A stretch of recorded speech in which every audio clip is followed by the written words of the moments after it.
Nagbabala ang Department of Trade and Industry sa mga gumagawa ng sales promo na walang pahintulot ng ahensya. Kasunod ito ng paggawa ng marketing gimmick ng isang negosyo na hinamon ang kanilang followers na magbibigay ng 100,000 piso kapalit ng pagpapatato ng kanilang logo, kung saan may netizen umanong lumutang na nagpatato ng logo sa kanyang noo.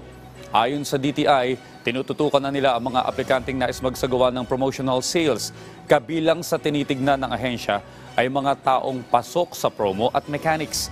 Kailangan kasing legal at hindi immoral ang pinapagawa ng negosyo.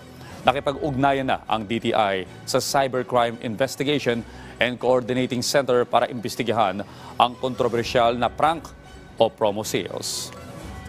Kung wala silang DTI permit, pwede silang mapapanagutan ng DTI na violation na conducting ng promotion without securing first a DTI sales promo permit.